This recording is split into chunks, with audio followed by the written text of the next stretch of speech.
Marine Le Pen, la bête dans l'arène du discours politique.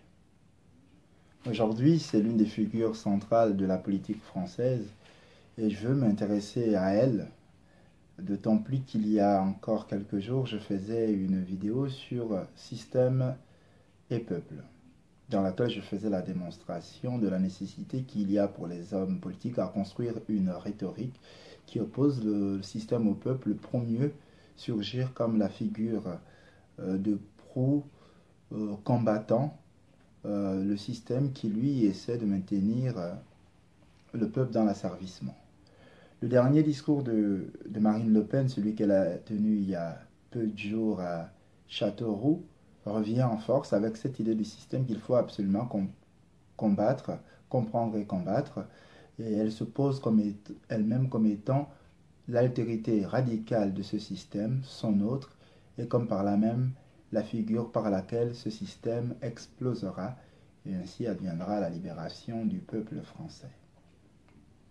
Bête dans l'arène du discours politique parce que c'est aussi quelqu'un qui a la capacité parmi les hommes politiques français à soulever l'instinct grégaire des individus. Lorsqu'on l'écoute, on ne peut pas s'empêcher d'être charmé par la force, par la teneur des images, par la capacité qu'elle a suscité chez chacun d'entre nous ce désir patriotique, même si on le soupçonne toujours déjà à titre instrumental. Mais vous me direz, c'est bien là le propre de la politique et il va de soi donc que chacun de ceux qui se présentent à la présidence de la République puissent en user comme selon leur talent. Elle a de qui tenir de Jean-Marie Le Pen, son père, qui en son temps aussi me semble être celui qui avait cette capacité à faire usage d'une rhétorique aussi puissante. Dans le discours de Châteauroux, ce qui est intéressant, c'est justement qu'elle revienne avec cette idée de système dont on sent ou dont on perçoit, dont on entend la reprise anaphorique tout au long du discours. Le système veut accélérer ce qui ne va pas, ce qui ne va plus. Le système veut mondialiser plus. Le système, etc., etc. Un peu à la façon de M. Hollande, nous faisant l'anaphore de moi président. Ici, elle réussit à rendre l'idée du système omniprésente dans le discours en l'utilisant pas moins d'une vingtaine de fois. Ce qui est intéressant aussi, c'est cette personnification avec ce système qui veut. Le système veut, donnant ainsi la volonté à quelque chose d'absolument abstrait.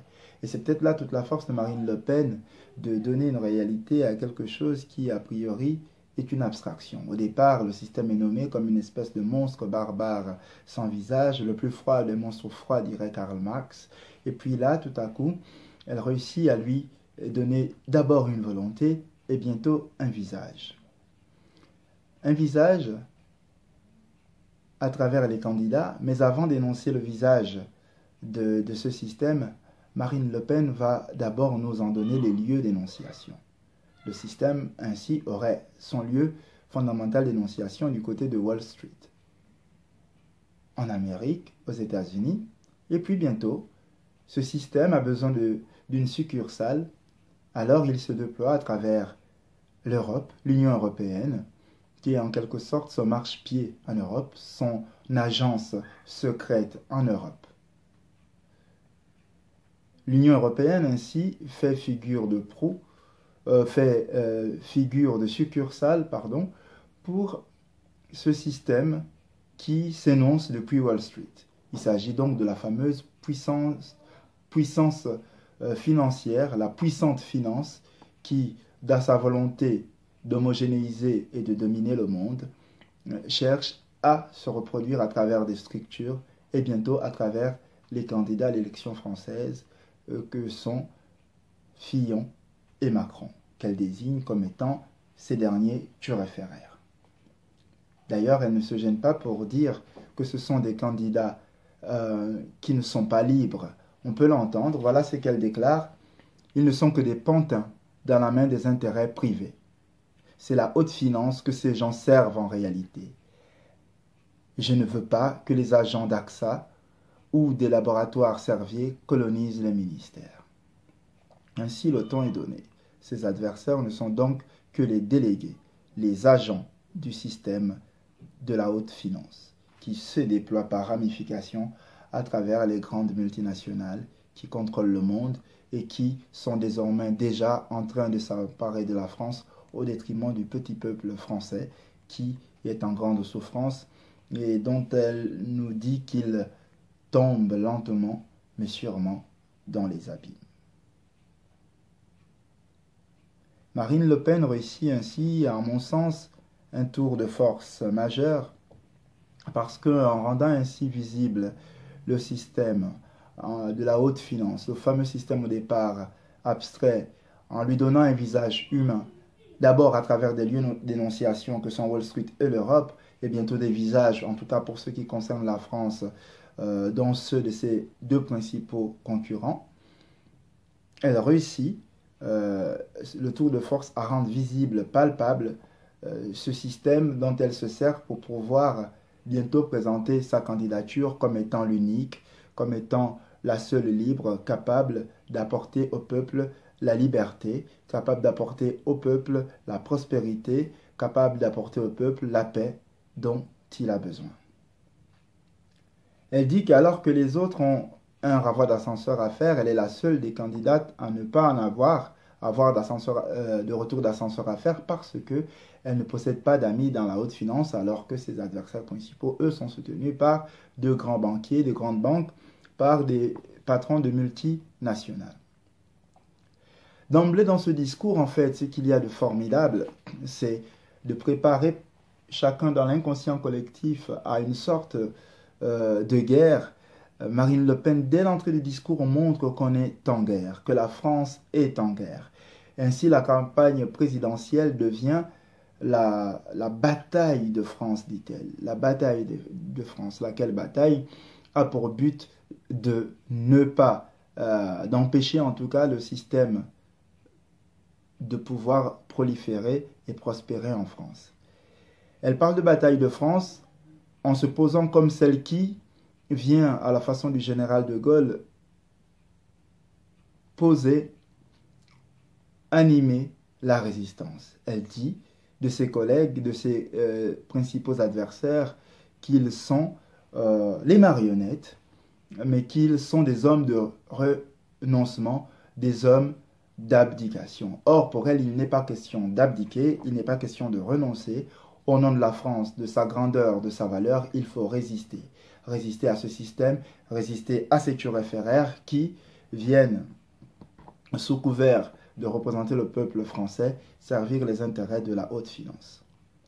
Ce discours est d'autant plus intéressant que on voit, lorsqu'on écoute de bout en bout, tout au long, on peut sentir et entendre la foule applaudir, tant elle est subjuguée, tant elle est touchée par la force du discours de Marine Le Pen qui va jusqu'à réveiller donc les instincts grégaires face effectivement à cette haute finance qui ne cesse de proliférer, qui ne cesse de s'introduire par la ruse de l'Union européenne, par la ruse des laboratoires et autres multinationales.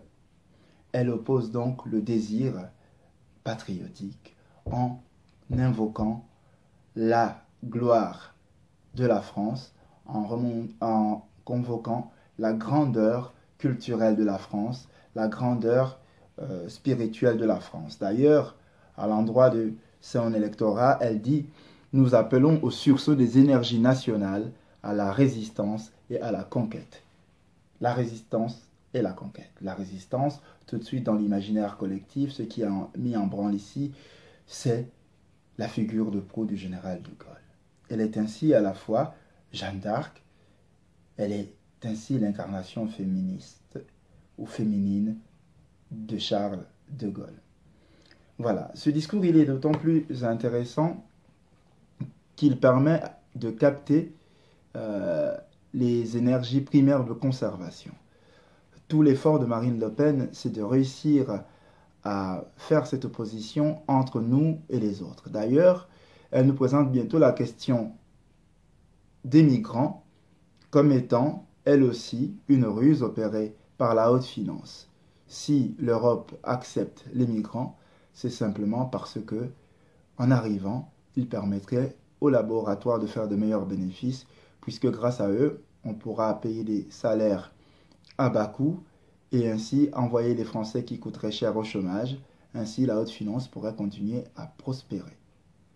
Voilà.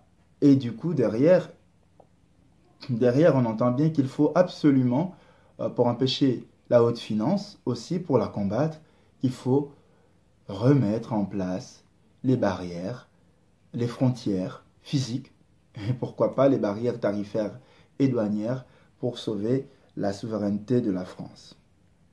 Voilà. Elle dit, je dis aux Français qui nous écoutent, le sort de la France est entre vos mains. C'est la raison pour laquelle j'ai frappé ma candidature du sceau du peuple. Autrement dit, face à la bataille qui vient, face à la bataille en fait même qui a déjà commencé, la France se retrouve au cours de cette élection face à un défi de civilisation. La France se retrouve à la croisée des chemins. Un choix fondamental s'annonce. Un choix fondamental s'annonce entre la France ou contre la France. Choisir la France, en fait, c'est choisir l'élection de Marine Le Pen. Voter contre la France, c'est choisir de voter pour ses adversaires qui ne sont rien d'autre que les turiféraires de la haute finance.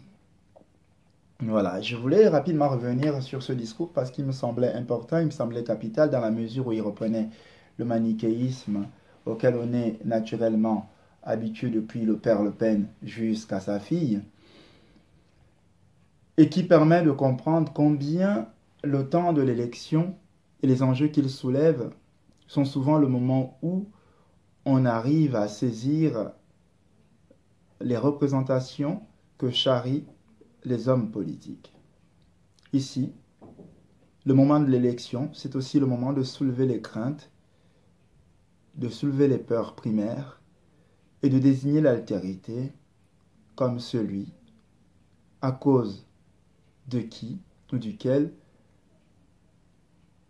il y a une sorte de souffrance sociale dans le pays. Il est légitime, bien entendu, d'avoir un sursaut patriotique. Il est légitime, bien entendu, de se battre pour ses idées quand ces idées sont au service du peuple. Ce que je questionne en revanche, c'est l'intention qu'il y a derrière, et toujours cette intention à désigner l'altérité comme le bouc émissaire, comme le responsable de la situation de désolation ou de perdition, pour parler comme, pour reprendre leur rhétorique, la rhétorique des hommes politiques, dans laquelle se situe le pays.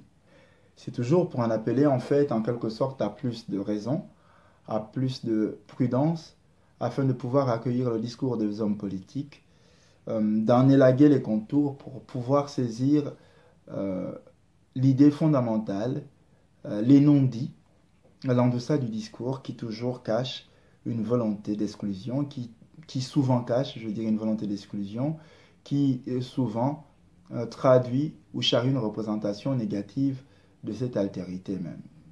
Ici, on voit bien que soulever le désir patriotique, opposer les patriotes au système, c'est encore la ruse, puisque bientôt, au centre des outils du système, il y a la question des migrants.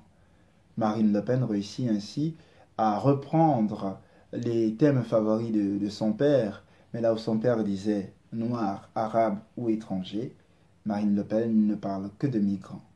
Voilà, elle ne parle que de migrants. Ce qui nous permet ici de voir que son discours est plus ou moins édulcoré, est plus ou moins propre, et plus ou moins politiquement correct, dans la mesure où l'étranger n'est plus indexé comme le voleur du pain des Français. L'étranger n'est plus indexé comme celui qui envoie les Français au chômage. Mais on le retrouve quand même à travers la figure du migrant. Puisque le migrant n'est plus celui qui fuit tout simplement un conflit, ou celui qui cherche une nouvelle manière de vivre, ou celui qui vient épouser le modèle de vie français. Il devient tout simplement ici cet instrument au service de la main invisible de la haute finance qui vient paupériser davantage les Français, qui vient ruiner son système culturel, qui vient ruiner sa paix, sa sécurité sociale quotidienne. Voilà. Aujourd'hui, donc, dans Chipostrophe, on voulait encore pouvoir mettre en évidence cela à travers le discours de la bête de scène, il faut le reconnaître. C'est une dame de talent, avec une rhétorique aiguisée qui, lorsqu'elle arrive sur scène, arrive tout de même à soulever ce qu'il y a de fondamentalement grégaire en chacun de nous, en exaltant le patriotisme auquel la plupart d'entre nous, forcément, souscrit. La bataille de France a commencé pour Marine Le Pen. Le peuple est désormais en droit de resserrer les rangs pour lancer la résistance. Cette élection présidentielle sera donc primordiale. Sera donc le lieu, le moment premier où l'on pourra faire reculer les puissances de la haute finance. À travers justement l'élection des thèmes qu'elle décline en 144 propositions faites aux Français. Voilà. Explorer le discours de Marine Le Pen, c'est aussi examiner au plus près ce qu'il y a dit rationnel ou de rationnellement irrationnel. Regarder le discours de Marine Le Pen, c'est aussi apprendre à se tenir à distance des représentations qu'elle peut charrier, en exaltant le patriotisme qu'elle oppose soit à cette haute finance, soit à son instrument que peut être le migrant ou l'immigré. Mais qu'on ne se trompe surtout pas parce que le visage de l'immigré, tout comme celui du migrant, sont un seul et même visage, parce que derrière les mesures prises par Marine Le Pen se cache quand même, et c'est mon point de vue fondamental, quelque chose de foncièrement racialisant. Je vous remercie de m'avoir suivi et on se retrouve dans une vidéo prochaine. Osez enfin vous servir de votre propre lumière. Merci.